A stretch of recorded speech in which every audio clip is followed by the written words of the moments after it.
How did you yell? This is John, and today we are talking about The Marvels, a new movie out in theaters right now.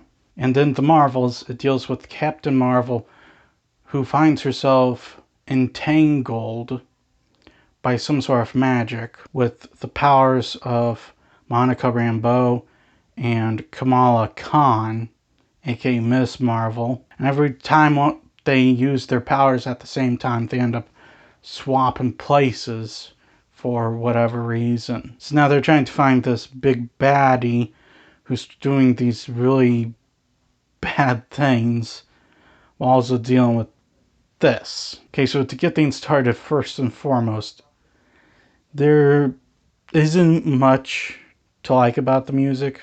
I mean, like, I will admit, I do like the musical score. I think that is definitely a step up from the first Captain Marvel.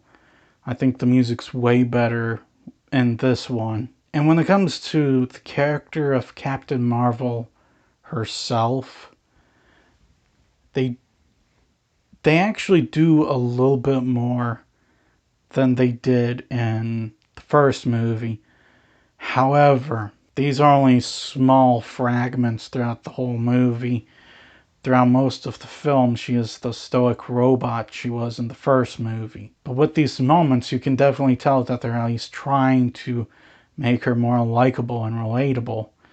And to an extent, it works, just not as well as they wanted to. She actually ends up making a few tough calls in this film that, while she may project strength, you can tell in her eyes that she's in pain making these decisions. And she's also remorseful about certain things that happened in between these two movies that ultimately ended up instigating the big baddie in this film. And speaking of the villain, I forget her name, but she's poorly written. The only thing about her that is done decently is she has a strong motivation. She's trying to save her people, but in doing so, she is essentially genociding other civilizations and other cultures, which is not justified at all. But in terms of her as a character,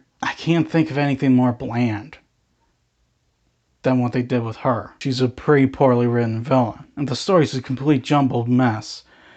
Okay, the movie literally basically has two different narratives going on at the same time, and it's just jumbled and confusing. And unlike in something like Game of Thrones, where each character has their own story, but they're all entangled together, they all influence one another.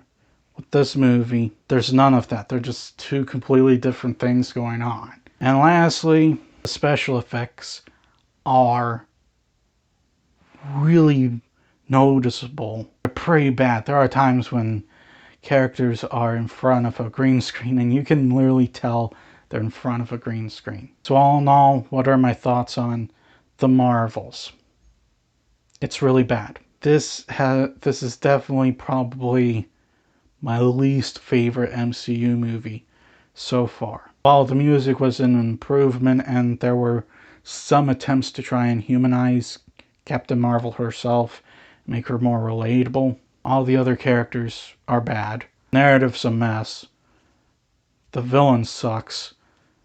The CGI effects are completely noticeable. And all in all, would I recommend this movie? No. I'm going to give The Marvels a 2. Well, that's all the time I have for today. Please hit the like button if you enjoyed this video. Please also subscribe if you're new to the channel. And as always, please remember the Brodetsky order.